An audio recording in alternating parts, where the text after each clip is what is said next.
Esse relato que vou contar é algo antigo que está há muito tempo em minha família e que aconteceu de verdade, não é uma invenção. Ele foi passado de geração em geração, de pai para filho, e vem da época do avô do meu avô, e que aconteceu no século XIX. Nós não comentamos essa história fora da família, pois muitos não acreditam. Mas o que importa é que foi um fato verídico que ficou registrado nas gerações de minha família e que será também passado para meus netos e netos deles.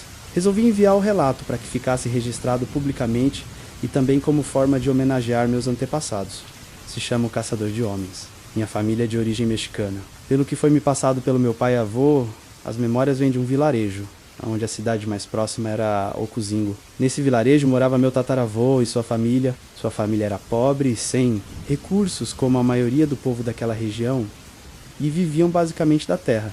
Eles tinham um sítio, onde havia uma plantação de legumes e também alguns animais, como galinhas, vacas e cabras. Segundo contava meu avô, eles tinham uma vida tranquila e feliz, embora sem luxo. Mas tudo começou a mudar quando, em uma certa noite, todos do vilarejo viram cruzar o céu uma luz muito forte, a qual aparentou cair nas matas de uma floresta próxima. Todos se assustaram quando viram aquela luz rasgar o céu em alta velocidade e aparentemente cair em um local nas imediações. Observo que naquela época não haviam aviões, e nem tampouco a modernidade dos dias de hoje. Então imagino o espanto que as pessoas do vilarejo tiveram perante aquele avistamento.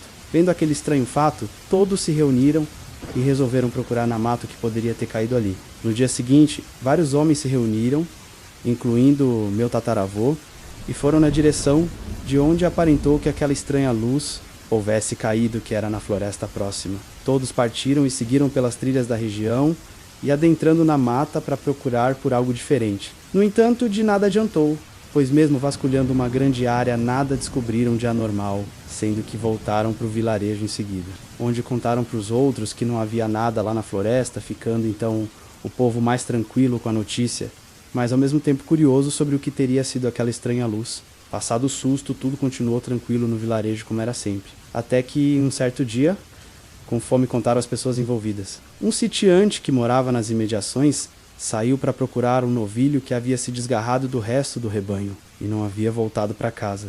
A família do sitiante, então preocupada, pediu ajuda aos vizinhos para procurar por ele, pois já havia anoitecido e ele não havia retornado. Perante o pedido de ajuda, alguns vizinhos se reuniram e saíram com seus lampiões e tochas em busca do amigo desaparecido. Buscaram durante muitas horas na mata próxima, mas nada encontraram. No dia seguinte saíram novamente para fazer as buscas, só que dessa vez tiveram uma triste surpresa. Encontraram um sitiante caído na mata, morto e de uma forma estranha. Seu corpo estava rasgado do pescoço até a cintura e não havia nenhum órgão interno. Era como se algo ou alguém o tivesse assassinado, aberto o corpo e retirado todos os seus órgãos de uma forma misteriosa. Aquilo na época foi um escândalo, pois não haviam casos de assassinatos na região, pois todos eram conhecidos. O máximo que acontecia eram alguns roubos de galinhas e peças de roupas em algum varal, nada mais do que isso. Então foi chamada a força policial da cidade mais próxima, a qual fez uma varredura no local e alguma investigação. Mas não se chegou a nenhuma conclusão, pois com os precários recursos da época, nem chegaram a identificar o tipo de arma ou objeto que havia matado tal homem, feito o enterro.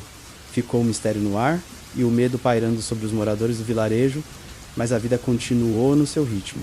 Algumas semanas depois desse intrigante fato, outro morador desapareceu misteriosamente, o qual disse que iria até uma cachoeira que existia nas imediações. Também não retornou para casa até o anoitecer. Da mesma forma como foi feito antes, mas com mais medo e cautela, um grupo saiu para as buscas, mas também nada foi encontrado durante a noite.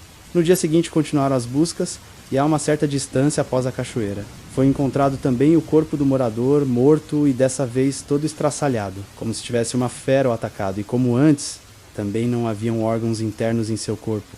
Esse fato gerou um pânico geral no vilarejo, pois já era a segunda pessoa a morrer de forma brutal e misteriosa na região, coisa que nunca aconteceu antes. Novamente foi chamada a força policial, a qual, da mesma forma que antes, fez uma investigação, interrogatórios, mas nada. Resolveu, dizendo que talvez fosse algum animal selvagem que tivesse matado o morador e devorado seus órgãos internos. Ninguém acreditou nisso, pois não era possível que o mesmo animal tivesse matado as duas pessoas de forma semelhante e também tivesse devorado por completo todos os órgãos internos. E o restante dos corpos, porque também não foram devorados? Nenhum animal faria isso. Ou devoraria tudo ou não, somente partes internas. Passado mais uma semana, foi a vez de um jovem desaparecer da mesma forma. Ele havia dito que iria pescar nas proximidades, mesmo com aviso dos pais sobre o perigo existente, e não retornou. Da mesma forma que os demais, seu corpo também foi encontrado nas margens do rio, mas decapitado, tórax rasgado e sem os órgãos internos. O pânico que já existia no local, a partir desse novo assassinato, virou histeria geral. Todos clamavam por justiça e pela solução do problema. No vilarejo havia uma senhora, meio cigana, meio vidente, a qual disse que aquilo não era obra dos homens e nem de animais, e que sim era obra de algo que as pessoas não conheciam. Essa notícia passou de morador para morador, e todos ficaram mais apavorados do que antes, e não sabiam o que fazer, até que um dia um morador mais antigo resolveu criar um grupo de homens para caçar o animal, ou que seria o responsável pelos assassinatos. Então um grupo com 5 homens resolveu sair para fazer uma varredura na mata, com medo de que fosse algo sobrenatural. Pediram para a senhora que era vidente os acompanhar, imaginando que com ela no grupo pudesse haver mais proteção, devido ao seu dom de clarividência. Para acompanhar a senhora, sua neta também resolveu ir junto para Ampara lá, caso fosse necessário. Então na manhã do outro dia partiram os 5 homens, todos armados com revólveres e rifles. A senhora, que era vidente, e sua neta, em busca daquilo que seria o responsável por todos aqueles crimes, segundo se conta, eles andaram por quase o dia todo vasculhando a floresta em busca de pistas, até que encontraram estranhas pegadas que, segundo disseram, não eram de homem e também não eram de animais conhecidos, e mesmo assustados, seguiram procurando. O que virá a seguir foi algo aterrorizante, deixando algumas pessoas transtornadas mentalmente. Passados alguns quilômetros desse último local, todos pararam em uma clareira para descansar e comer um lanche que haviam levado. Estavam todos exaustos e quase desistindo da busca, pois achavam que nada encontrariam. Segundo uma das sobreviventes contou, foi nesse momento que ouviram um ruído na mata, como se fosse algo se aproximando. Todos ficaram assustados, e os homens prepararam suas armas, não sabendo o que poderia ser.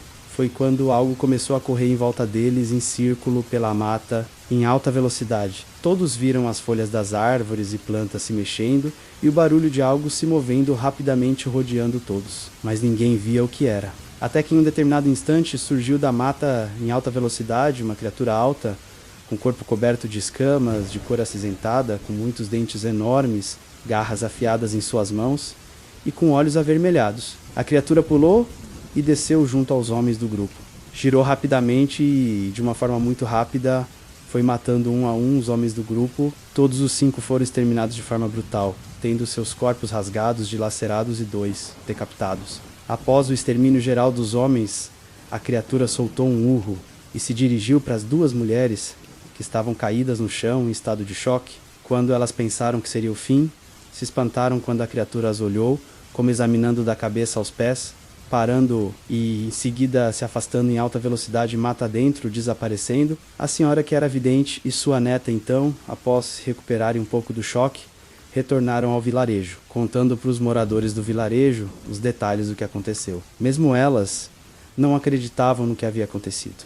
Indagada sobre o que era aquela criatura, ela disse que era o diabo. Mas como a criatura só matou os homens e poupou as mulheres, ela foi chamada pela população local de o caçador de homens.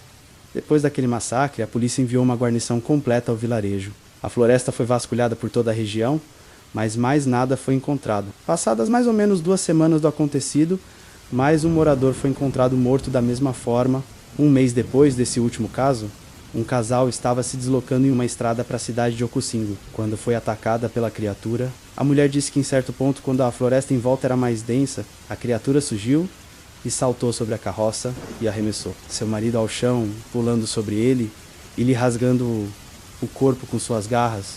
Em seguida, do mesmo modo que antes, a criatura se aproximou da mulher, a examinou de cima até embaixo e nada fez contra ela, se afastando dali em alta velocidade mata dentro. Depois desse último assassinato, nada mais aconteceu, mas também nada foi encontrado ou o mistério solucionado. Todos ficaram apavorados e não saíam mais sozinhos de casa, e o mistério ficou para sempre. Meu avô contou que seu avô garantia que tudo foi verídico, pois ele mesmo viu os corpos dos homens mortos. Quando chegaram no vilarejo, e era uma coisa horrível, embora após a última morte nada mais tenha acontecido, ficaram muitas dúvidas em todos do vilarejo. O que era aquilo? De onde veio? O que desejava? porque só matava homens e por que os matava? Teria alguma relação com a luz misteriosa que foi vista tempos atrás, antes dos acontecimentos? E talvez o mais intrigante, para onde a criatura foi e será que retornaria um dia, mesmo que em outro local? Esse foi um mistério que o avô do meu avô presenciou em sua vida, e foi tão marcante e chocante que ele contou para seu neto, que passou para os seus descendentes, chegando até mim, que estou. Peço para que não tentem me contactar, pois não quero mais falar publicamente desse assunto, sendo que sei exposto aqui. Nada mais sei além disso. Mais detalhes somente com quem presenciou os fatos, os quais já partiram desse mundo há muitos e muitos anos atrás. Para quem não acredita, fique em paz. E quando souber que algo estranho está acontecendo em alguma floresta, vá até lá para verificar o que pode ser pessoalmente. Mas antes lembre-se que essa poderá ser sua última viagem. Uma coisa aprendi com meu pai e avô, bem como com meus antepassados. Nunca duvide do que pode existir no universo, por mais incrível e extraordinário que possa parecer, pois um dia você poderá presenciar algo que mudará sua vida para sempre.